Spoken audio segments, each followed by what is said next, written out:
शिक्षक साथियों नमस्कार। मेरे चैनल एडुकेटर जी में आप सभी का हार्दिक अभिनंदन है।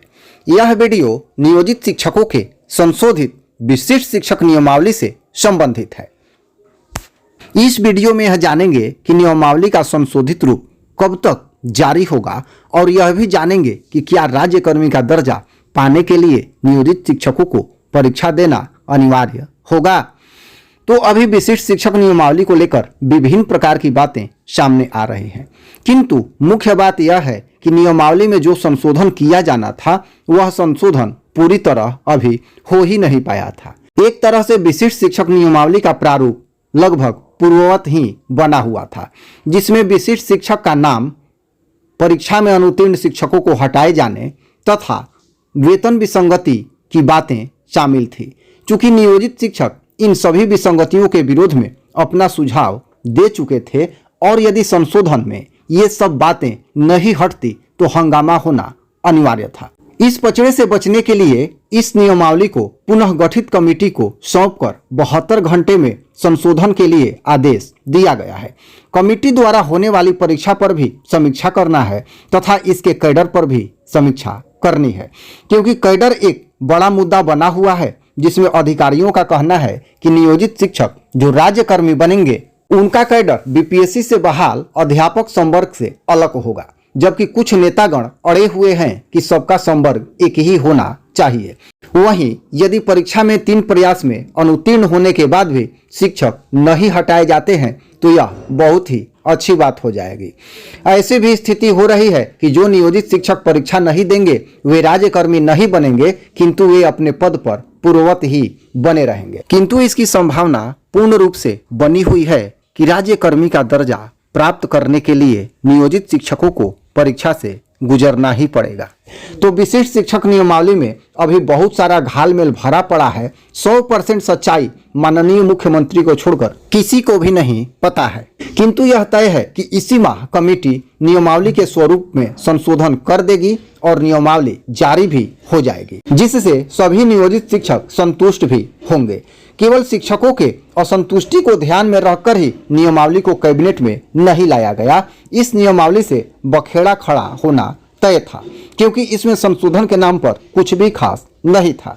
एक और महत्वपूर्ण न्यूज सामने आ रही है कि नियोजित शिक्षकों के कैडर को तय करने को लेकर नियमावली में देरी हो रही है। आइए इस मुद्दे पर शिक्षक नेता अमित विक्रम जी का एक वीडियो क्लिप देखते हैं कि उन्होंने क्या कुछ कहा है। मैंने जो जानकारी प्राप्त की थी उसके अनुसार कैबिनेट में जो एजेंडे गए थे, जो विभिन्न विभाग से एजेंडा जाता है, उसमें नियमावली को लेकर के कोई एजेंडा नहीं था, कोई वहाँ पे प्रस्ताव नहीं था।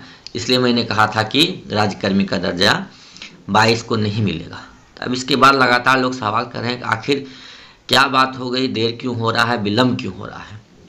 तो इसको लेकर के मैं आप लोगों को पहले भी एक फेसबुक पोस्ट के माध्यम से मैं लिख चुका हूँ कि अभी तक यह तय नहीं हो पाया है कि जो नियोजित शिक्षक राज्यकर्मी बनेंगे उनका संवर्ग कौन सा हो। देखिए, विभागीय पदाधिकारी जो हैं वो इस बात पर अड़े हुए हैं, वरिष्ठ पदाधिकारी महोदय, कि जो संवर्ग है वो अलग रखा जाए, विशिष्ट नाम दिया जाए या कोई और नाम दिया जाए, लेकिन संवर्ग अलग रखा जाए। वहीं मैंने जो 3 अक्टूबर को प्रेस कॉन्फ्रेंस की थी, 3 नवंबर को प्रेस कॉन्फ्रेंस की थी, और उसमें मैंने इस बात पर बहुत जोर दिया था कि अलग संवर्ग हम शिक्षकों को स्वीकार नहीं है। हमको एक ही संवर्ग चाहिए। जब आप परीक्षा ले ही रहे हैं तो हम परीक्षा से नहीं भाग रहे हैं, लेकिन संवर्ग हमारा एक ही होना चाहिए, विद्यालय अध्यापक संवर्ग। और एक संवर्ग नहीं होने की स्थिति में शिक्षक इसका विरोध करेंगे और इसको लेकर के कोई शिक्षक खुश नहीं रहेंगे।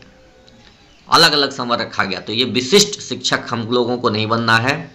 विद्यालय अध्यापक जैसे बीपीएससी से बन के आए हैं उसी संवर्ग में हमें भी रखा जाए। साथ ही साथ हमें वरीयता का लाभ दिया जाए, हमें समस्थानिक इंडेक्स में शिफ्ट किया जाए। ये सारी मांगें हमने रखी थी और इसको सरकार के जो वरिष्ठ नेतागण हैं, मंत्री हैं या और वरिष्ठ नेता हैं, विधायक दल के नेता हैं, अलग अलग सहयोगी दल के नेता हैं, उन तक हमने अपनी बात पहुंचा भी दी थी कि देखिए शिक्षकों की ये मांगे हैं और अगर ये पूरे नहीं होंगे तो फिर राज्यकर्मी दर्जा देने का कोई मतलब नहीं रहता है।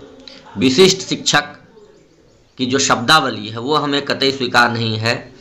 हम विशेष आवश्यकता वाले बच्चों के शिक्षक नहीं हैं जो हमको विशिष्ट शिक्षक बुलाया जाए। तो इस बात को लेकर के हमने कड़ी आपत्ति दर्ज की थी और मीडिया में भी हमने इसको लेकर के बयान दिया था प्रेस कॉन्फ्रेंस में, उसके बाद भी, कि विशिष्ट नाम हमें स्वीकार नहीं है, एक ही संवर्ग हो। तो सारा मामला यहीं फंसा हुआ है।